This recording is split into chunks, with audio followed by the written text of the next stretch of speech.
Merci Bon, bah, beaucoup. écoutez, bonjour tout le monde. Merci beaucoup pour l'invitation. C'est un plaisir d'être avec vous, même si c'est si c'est en distanciel, mais bon, c'est comme ça.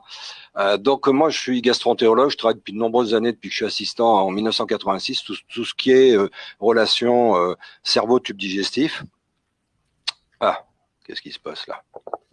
Ah bon, voilà, excusez-moi. Voilà.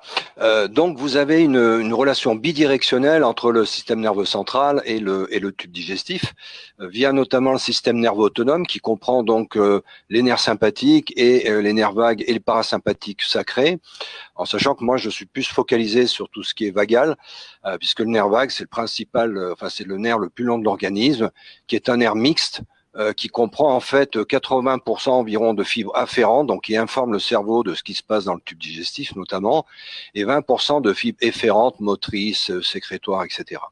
Le sympathique, c'est 50-50. Donc classiquement, on dit que la douleur est véhiculée via les afférences somato-viscérale via le système sympathique, mais le nerf vague a aussi un effet antinociceptif. Le stress est très impliqué dans les relations neurodigestives et notamment, moi je m'intéresse beaucoup à tout ce qui est traumatisme précoce, les early life trauma, dont on sait qu'ils entraînent des états d'hyper stress dans ces pathologies sur lesquelles je travaille, le syndrome de l'intestin irritable, la colopathie fonctionnelle anciennement, et les MICI, les maladies inflammatoires chroniques de l'intestin, qui sont en fait des modèles biopsychosociaux, avec notamment des troubles de la motricité dans le S2I, une hypersensibilité viscérale, le rôle de l'inflammation, de l'infection. Il y a une dysbiose évidemment, comme dans beaucoup de pathologies. Ici, c'est génétique, facteur d'environnement, activation du système immunitaire avec sécrétion notamment de TNF-alpha et d'autres cytokines pro-inflammatoires. Et il y a également une dysbiose. Donc vous savez qu'actuellement il y a des études de transplantation fécale dans le S2I et dans les MICI avec la théorie comme quoi mon microbiote parle à mon cerveau parle à mon microbiote. On sait que le stress et notamment les traumatismes précoces peuvent entraîner de l'anxiété, de la dépression, plus souvent chez la femme d'ailleurs, et on sait qu'on a un lien entre dépression et inflammation. Il y a des données très récentes qui ont été publiées entre dépression et inflammation, les MICI, et dépression, on en voit beaucoup, 30 à 50% des S2I sont anxio-dépressifs, et également les MICI, on a travaillé dessus en période même interpoussée, enfin, en période de repos. Voilà, donc on peut interférer sur ces relations neurodigestives. Je vous parlerai notamment de la neurostimulation vagale, qu'elle soit cervicale, invasive ou non invasive, transauriculaire. Et puis moi je m'intéresse notamment à tout ce qui est thérapie complémentaire et hypnose, parce que je suis formé à l'hypnose et je pratique l'hypnose et notamment l'hypno-analyse dans le syndrome d'intestin irritable, et on a également des données, enfin on a un travail de recherche actuellement dans la maladie de Crohn. Alors, ce que je vous ai montré tout à l'heure avec les doubles afférences sympathiques et parasympathiques, eh bien le nerf vague notamment a des afférences essentiellement sur le noyau de tractus solitaire, qui est un gros noyau sensitif, qui fait un relais sur le parabrachial. Ensuite, vous avez des relais sur le thalamus, le cortex insulaire, dont je reparlerai, qui est le cortex qui est impliqué dans l'interoception, la façon dont on se perçoit. Il y a une activation aussi de l'hypothalamus, du noyau paraventriculaire d'hypothalamus, qui est riche en CRF, pour entraîner une activation de l'axe corticotrope. Et puis, vous avez aussi des projections sur le noyau noradrénergique du tronc cérébral A5. Vous avez des interactions avec le noyau moteur du vague, de façon à ce que, en sens inverse, vont repartir des efférences. C'est-à-dire que tout est intégré toutes les afférences parasympathiques ou sympathiques sont intégrées dans ce qu'on appelle le Central Autonomic Network de Ben Arok, ou le système nerveux central autonomique. Je dirais, comme je dis à mes patients, c'est digéré et ensuite c'est redirigé via des modifications de l'axe corticotrope, du système nerveux autonome, des modifications cognitives, comportementales, émotionnelles, etc. Et donc, c'est par ce biais-là que se font ces relations neurodigestives, c'est-à-dire que toutes les afférences viscérales, notamment digestives, sont intégrées soit au niveau du NTS, du tractus solitaire, soit au niveau de la moelle, et ensuite on peut avoir des réflexes vago-vagales, sympatho-sympathiques, une réponse autonomique, et ce que je vous disais, une intégration sur système nerveux sur système endocrine, l'axe corticotrope, ça c'est en anglais, l'HP axis, le système limbique, réponse comportementale, etc. Le nerf vague, donc, il est impliqué dans l'axe neuro-endocrinien immunitaire. C'est le nerf le plus long de l'organisme, et avec un vague droit et un vague gauche, avec nombreuses anastomoses à la partie supérieure de l'œsophage, qui fait qu'après, on ne sait plus trop qui est qui. Classiquement, on dit que le nerf vague innerve tout le tube digestif jusqu'à l'angle gauche, et que le parasympathique sacré innerve le reste du tube digestif et tout ce qui est pelvien. Et puis, il y a ces anatomistes français, d'ailleurs, qui ont montré que le nerf vague pouvait innerver, en fait, tout le tube digestif. Donc là, vous avez de façon schématique les afférences vagales en noir, les efférences vagales en rouge.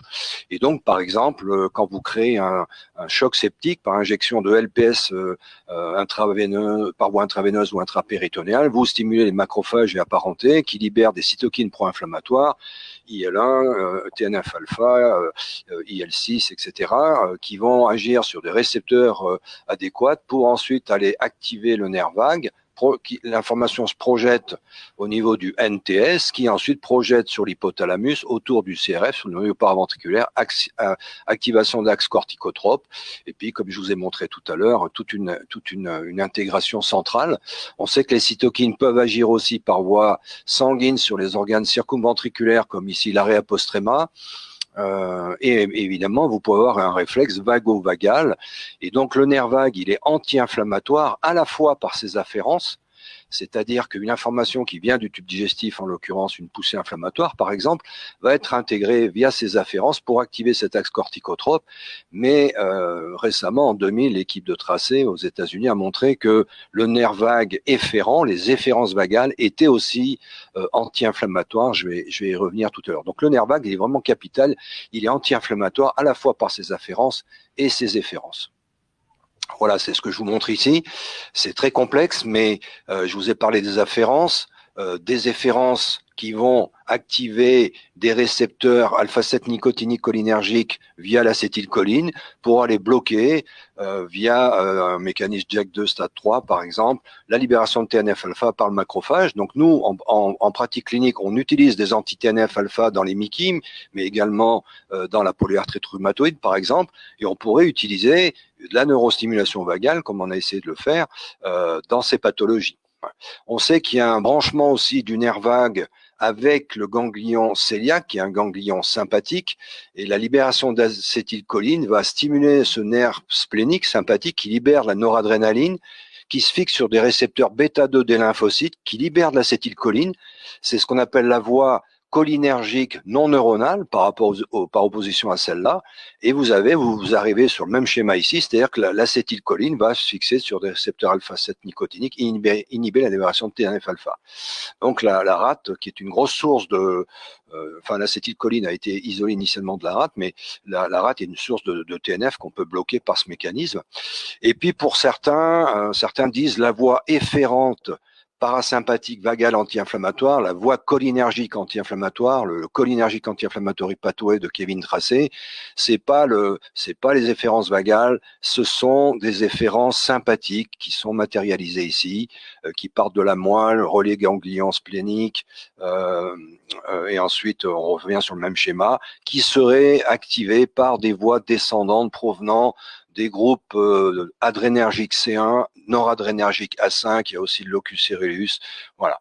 Quoi qu'il en soit, peu importe, parce qu'en fait, quand vous stimulez le nerf vague, vous stimulez à la fois les afférences, mais également les efférences. Ça, c'est connu dans l'épilepsie, la dépression, mais on l'a montré aussi dans des modèles expérimentaux de colite expérimentale.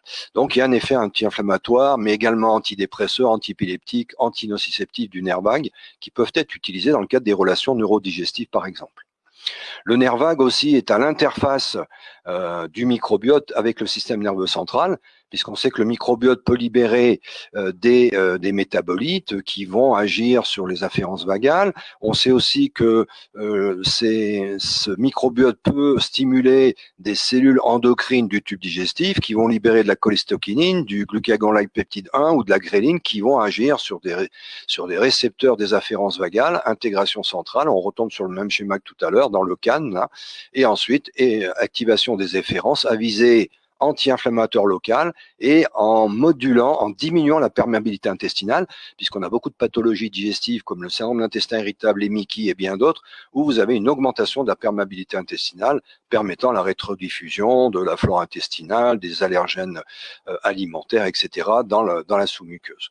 Donc le VAG est vraiment un composant important de ces relations neurodigestives et il y a évidemment des voies ne passant pas par le nerf vague.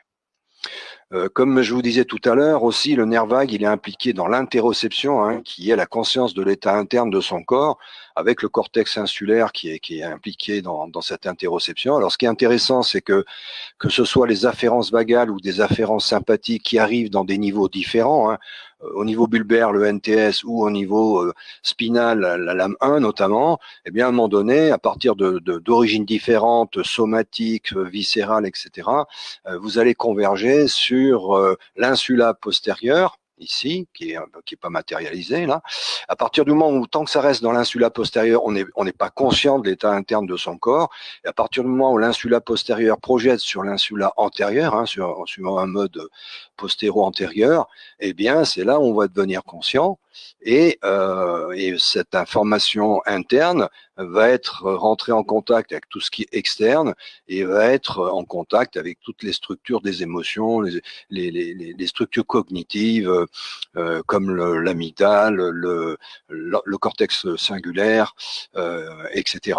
Et donc, on peut comprendre qu'un message du tube digestif puisse être interprété, enfin c'est comme ça que moi je l'interprète notamment pour mes patients, qu'un message du tube digestif qui est éthériquement normal puisse être interprété de façon anormale au niveau central à partir du moment où on a un état d'anxiété, de dépression, etc., d'émotivité et tout. Ce qui fait qu'il y a beaucoup de gens, à mon avis, qui se disent intolérants à certains aliments et qui ne le sont pas théoriquement, ne le sont pas vraiment, mais ce sont des gens qui sont dans le catastrophising, dans l'anxiété, dans la dépression, etc. Donc cette interoception, moi que j'ai découverte d'ailleurs il n'y a pas si longtemps que ça, je trouve ça vraiment super intéressant. Et donc j'ai participé à un groupe de travail au NIH sur plusieurs chapitres, dont celui-là qu'on a rédigé où on impliquait l'interoception, des troubles d'interoception, vous voyez, dans plein de pathologies, hein, troubles musculo-squelettiques, les désordres, enfin les troubles pelviens, notamment la colopathie de la vessie, comme je le cite souvent, tout ce qui est l'autisme, etc., maladies neurodégénératives, psychiatriques, et là les addictions, bien entendu, et là vous retrouvez le syndrome de l'intestin irritable. Il y a aussi dans les MICI des anomalies de l'interoception, on avait un peu travaillé dessus.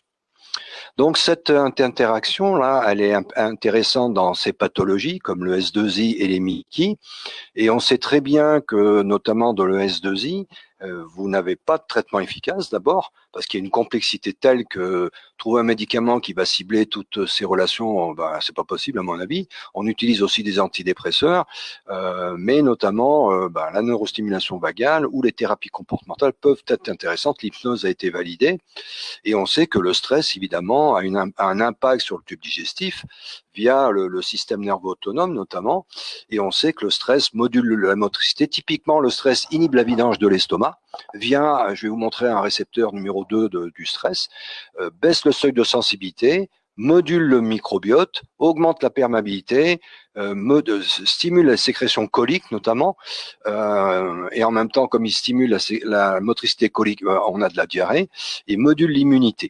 Donc, il y a un impact énorme du stress sur le tube digestif, a fortiori quand il y a eu des antécédents traumatiques, comme je le vois régulièrement en consultation, qui créent un état d'hyperstress qui fait que plus tard, je peux, à l'occasion d'un nouveau stress ou spontanément, tomber dans la pathologie de type digestif notamment.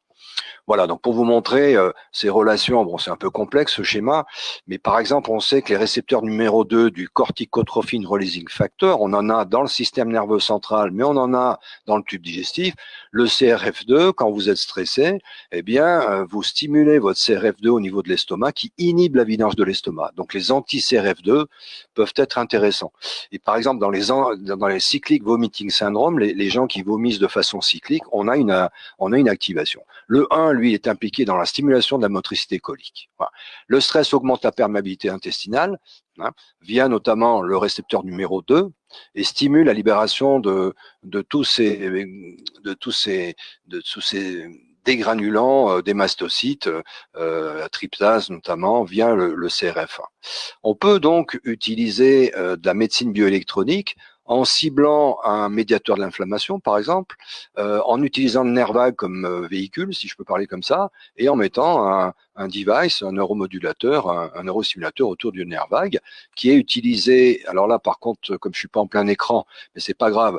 Voilà le système vous devez connaître, je pense, de neurostimulation vagale invasive, une électrode autour du nerf vague gauche. Pourquoi à gauche? Parce que le droit ralentit le cœur, il énerve le node sinuatrial, donc on stimule toujours à gauche, théoriquement, relié par une électrode sous-cutanée à ce pacemaker. Ce neurostimulateur, c'est validé dans l'épilepsie, la dépression, où on utilise plutôt des paramètres de haute fréquence à 20 à 30 Hz, alors que théoriquement, dans l'inflammation, on a utilisé chez l'animal du 5 Hz et chez l'homme du 10 Hz pour stimuler théoriquement les efférences, mais en fait, on stimule aussi les afférences et c'est pas plus mal.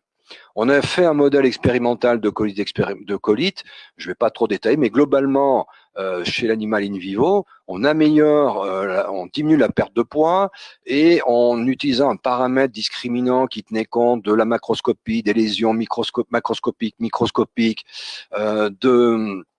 de tout ce qui était biologie moléculaire dans le tube digestif, ont montré que la neurostimulation vagale améliorait une colite expérimentale chez le rat. Et donc ensuite, on est passé chez l'homme dans une étude pilote sur 10 patients, parce qu'on avait un budget FM, disons, et on a montré que on a regardé ce qui était indice d'activité clinique, endoscopie, CRP, calprotectine fécale, qui est un marqueur d'inflammation, et la balance sympathovagale, qui est un reflet et notamment HFNU, c'est le tonus vagal. On avait souvent chez ces patients une hypotonie vagale. Quand vous êtes en hypotonie vagale, vous êtes pro-inflammatoire. On a montré que si on a tonus vagal bas, vous avez un taux de TNF-alpha sanguin qui est élevé. Et ce qui était intéressant, c'est que vraiment on rétablissait une balance sympatho-vagale et on augmentait le tonus vagal chez nos patients. C'est pas bon, vous voyez, ce patient avait une hypertonie vagale, c'est pas forcément bon d'avoir une hypertonie vagale. On améliorait les paramètres inflammatoires, on améliorait chez la plupart de nos patients l'activité clinique, sauf on a eu évidemment deux échecs, ça marche pas, il n'y a aucun traitement qui marche à 100%, et notamment c'était des gens qui avaient des lésions les plus sévères, donc on s'est dit que comme la neurostimulation vagale, c'est pas quelque chose qui agit rapidement, il faut pas faire ça chez des gens qui ont des maladies trop sévères. On améliorait aussi cet indice d'activité, vous voyez, on passait sous la barre. Voilà. On est allé, donc là, on a un recul, on a implanté le premier patient en 2012 et le dernier en 2016. On a publié à nouveau à 1 an où on a une amélioration chez nos patients, sauf ces deux-là qui étaient sortis. On améliore l'indice d'activité, c'est le pourcentage de décroissance de 70 points. On améliore chez la plupart, enfin chez 2/3, disons, de nos patients, l'indice d'activité. Et vous voyez que là, c'est le pourcentage de variation d'endoscopie. On améliore ce pourcentage de variation d'endoscopie. Ce qui est intéressant, c'est que je vais insister notamment sur la douleur viscérale. On améliore la douleur viscérale chez nos patients. C'était très net, notamment au bout du premier mois, en sachant que ce n'est pas actif tout de suite. Hein. Vous voyez c'est surtout actif à peu près à 1 mois. Les gens ont moins de douleur abdominale, se sentent mieux déjà, mais la courbe commence à se casser à 3 mois. Donc c'est une slow active thérapie, comme c'est dit pour l'épilepsie. Il faut bien expliquer aux patients que la neurostime vagale, c'est pas je prends un efferalgan et j'ai plus mal à ma tête. Voilà. L'anxiété, la dépression, c'était pas transcendant comme effet, mais parce que nos patients étaient pas si anxio-dépressifs chez les patients qu'on a pris. D'autre part, ce schéma est un peu complexe, mais ce qui était intéressant, c'est que les gens qui étaient en hypotonie vagale ont restitué un tonus vagal normal, et le patient qui était en hypertonie vagale, ce sont des pourcentages de variation là, restitué un tonus vagal normal. Ensuite, on a regardé les cytokines pro-inflammatoires. Et vous pouvez voir que là, vous partez avant la neurostimulation vagale, qu'on a comparé à un pool de témoins, et vous voyez qu'à 6 mois, puis ensuite à 12 mois, vous vous rapprochez d'un pool de cytokines, de taux de cytokines qui est normal. Donc vous modulez les cytokines, et pas que le TNF-alpha, mais vous modulez aussi l'interleukine 6, l'IL-23, l'interleukine 12, Et vous modulez également des cytokines anti-inflammatoires comme le TGF-bêta, l'interleukine 10. Et puis, au niveau du tube digestif, vous faites baisser le TNF-alpha et un peu aussi le MIP-alpha. Donc, ce qui est intéressant, c'est que la neurostimulation vagale, si les gens sont partis sur ces anti-TNF, ce n'est pas que anti-TNF. Donc, vous modulez d'autres cytokines. Et parmi nos patients, il y avait des gens qui n'étaient pas médiés principalement par le TNF. Et c'est ça qui est intéressant, parce que quand on utilise l'anti-TNF dans les maladies inflammatoires, on ne sait pas si les gens sont forcément ont un message purement TNF-alpha. Donc, pour conclure, si vous voulez, le nerf vague est un nerf mixte. Il intervient dans ces relations neurodigestives. Il est capital. Si vous faites une vagotomie, ben, c'est pas l'idéal. Vous pouvez avoir quand même des problèmes. On l'a su quand les gens avaient des ulcères. Il a des propriétés anti-inflammatoires, anti-nociceptifs, antidépressifs, anti-épileptiques et bien d'autres, puisqu'il y a des études dans l'obésité, dans le Parkinson, ça pourrait intéresser des gens, dans les accidents vasculaires cérébraux, parce que la neurostime vagale a un effet de neuromodulation de la neuroplasticité. C'est probablement pour ça que c'est un effet retardé. La détermination du tonus vagal, c'est important de savoir, est-ce que mon patient il est en hypotonie? À ce moment-là, j'aurais intérêt à le neurostimuler. On a montré que ça avait un intérêt dans des études pilotes. On a travaillé sur le syndrome de l'intestin irritable, je n'avais pas trop le temps de vous montrer. Dans la gastroparésie, qui est un réel problème en pratique clinique en gastroentérologie, l'ileuse post-opératoire, la polyarthrite rhumatoïde aussi, il y a des données de cette équipe de tracé. Ça restaure une balance autonomique, ça peut être invasif ou non invasif, notamment transcutané. C'est non médicamenteux, ça plaît beaucoup aux patients. Il y a peu d'effets secondaires, on a eu aucun effet secondaire. Après, il reste à faire des études ouvertes, enfin contrôlées en place versus placebo, à savoir quels sont les paramètres optimaux. Et puis, maintenant se développe la neurostimulation vagale non invasive transcutanée. Pourquoi? Parce que cette partie de l'oreille, la cymba conca, la cavité de la conca et le tragus, sont innervées par la branche auriculaire du nerf vague, branche afférente. Donc, quand vous stimulez cette région, comme là, eh ben, vous faites un réflexe vago-vagal, vous retombez sur tout ce que je vous ai montré au début. Donc, c'est vrai que l'avantage de cette technique, c'est qu'on n'a pas à opérer les gens. L'inconvénient, c'est qu'il faut le faire. L'invasif, vous êtes en on-off, on-off, vous pouvez tout paramétrer, faire déclencher la nuit et tout. Voilà, donc je voulais vous remercier pour votre attention.